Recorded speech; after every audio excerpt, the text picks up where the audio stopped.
Hey guys, Lee Roth here, Dent King Master Instructor.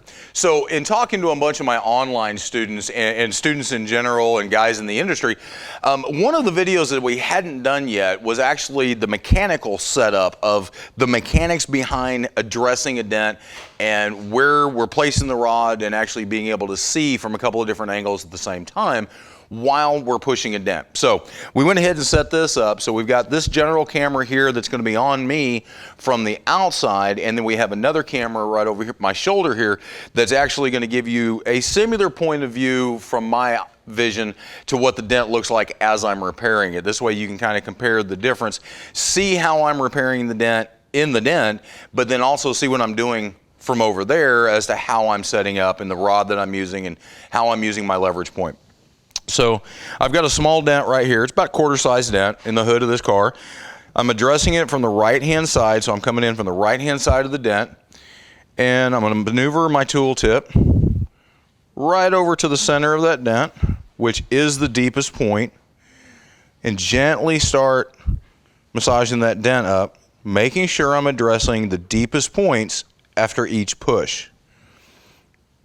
As I see the next deepest point come up, I'm sliding over to it, making very minute adjustments, trying to keep my pushes overlapping the last one, gently bringing it up a little bit at a time.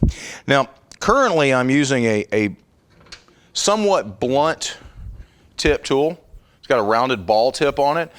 And so many guys want to talk and ask about the difference between using a blunt tip tool like this and going to something a little bit sharper. I don't want you to get wrapped up in the thought process of, oh, I can't use a sharp tip tool yet because I'm fairly new and it's going to crack the paint, or the ball tip won't crack the paint. Every single tool tip out there, no matter what shape it is, what size it is, has a contact point that's going to make contact with the back of that metal. You can crack the paint with a ball tip like this. Don't think you can't.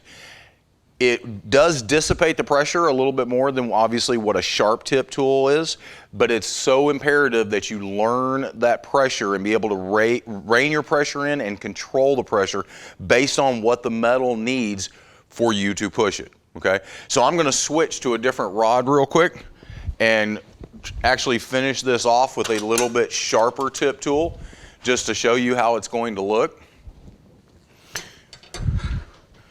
Again, I'm just using a regular S hook in a factory hole right here for my leverage point. I'm using my left hand just as a stabilizer. I'm doing everything with my right push hand. Obviously, I am right-handed. And I'm making some small little overlapping, gentle pushes just to get that metal to move up to where I need it to. Now I'm going to shift my vision down, scanning using that bottom line to give me a little bit better definition. And that's that whole scanning technique that we talk about. And same thing as backing your light up a little bit. So when I switch from that center line and drop my vision down, going from the center line to the bottom line, it's going to give me a completely different fade and a completely different vision and definition of what's in that dent. I'm going to see imperfections in there that I couldn't see from either my higher elevation in the higher angle, or if I actually just push the light back. So I'm making some very, very minute, final little pushes here. And I'm going to end up with one or two real tiny little high spots, kind of toward the left-hand side of the dent. I don't even know if you're going to be able to pick them up in the camera shot, but I have what appeared to be two small little high points, very subtle, right over here on toward the left-hand side.